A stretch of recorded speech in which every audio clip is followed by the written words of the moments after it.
Bonjour à tous. Les réactions suite à la publication du rapport du procureur de la République près le parquet d'Abidjan Plateau quant à d'éventuelles poursuites de membres de l'opposition en lien avec les violences lors de la présidentielle de 2020 continuent. Et ce lundi, des journaux nous rapportent celle de l'ex-président du Conseil constitutionnel pendant la crise post-électorale 2010-2011. Là-dessus, le Nouveau Réveil écrit à en croire Paul Yaoundé, ex-président du Conseil constitutionnel, que l'article 54 de la Constitution dit que le président de la République incarne l'unité nationale, veille au respect de la Constitution.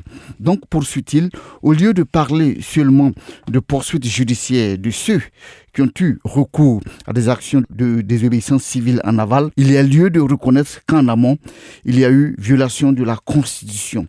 Se réconcilier par la Constitution, c'est être dans la République ou y entrer par l'apaisement, rapporte le Nouveau Réveil, qui affirme l'ex-président du Conseil constitutionnel avoir tenu ses paroles samedi à Issia lors d'une cérémonie de purification et d'hommage à Laurent Gbagbo à l'initiative de femmes du Haut-Sassandra sous son patronage. A contrario, le Jour Plus indique qu'après avoir plongé la Côte d'Ivoire dans le chaos en 2010, Paul Yaoundé fait une sortie dangereuse à Issia avec, selon ce journal, des propos tendancieux et provocateurs. Et face à l'opposition, qui, par le PDCI-RDA et le PPACI, a accusé récemment que ces éventuelles poursuites du procureur pourraient plomber le dialogue politique, le Patriote retranscrit une interview d'Habib Sanogo, cadre du RHDP, dans laquelle il dit en réponse à une question « Pour une fois, je pense qu'il faut faire la lumière sur les violences lors de la présidentielle de 2020.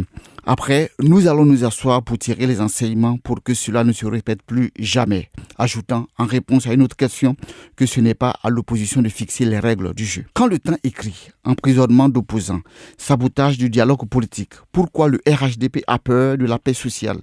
Car plus rien, après que de nombreux journaux ont titré avec enthousiasme, le dialogue politique redémarre. Fait remarquer ce journal qui développe aussi que le chef de l'État a plutôt fait le choix du grand nombre alors que les populations espéraient un dialogue direct des trois baobabs de la politique locale que sont Laurent Gbagbo, Henri Konan Bédié et Alassane Ouattara.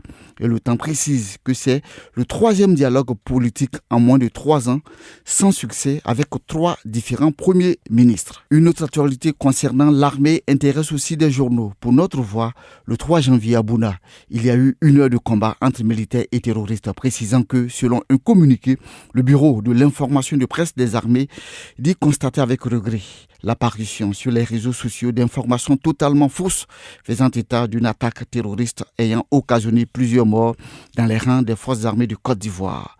Le quotidien Les Soirs ivoiriens, lui, indique qu'à propos de cette affaire, que les réseaux sociaux qualifient de massacre de l'armée ivoirienne à Téhéni, l'armée dément et s'interroge sur le but visé par les auteurs. Pour le Patriote, l'armée dénonce une intox quand les réseaux sociaux disent que des militaires sont tombés dans une embuscade, expliquant qu'une attaque terroriste avait été repoussée par les fascistes en zone opérationnelle nord sans aucune victime amie, mais ponctuée par de nombreuses saisies de matériel ennemi.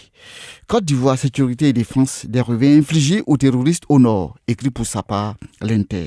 Des journaux s'intéressent à l'étranger, notamment Fraternité Matin qui apprend que la junte au Mali veut 5 ans de transition, mais que la CEDEAO, en sommet extraordinaire hier à Accra, a dit non et a pris de nombreuses sanctions, notamment le gel des avoirs maliens au sein de la BCEAO. Enfin, Sport CAN 2022 au Cameroun, en match d'ouverture entre le pays organisateur et le Burkina Faso, 2 pénaltys d'Aboubacar lancent le Cameroun, rapporte Super Sport. Merci et bonne lecture de vos journaux.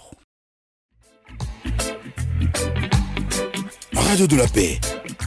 Se parler, s'écouter, se comprendre.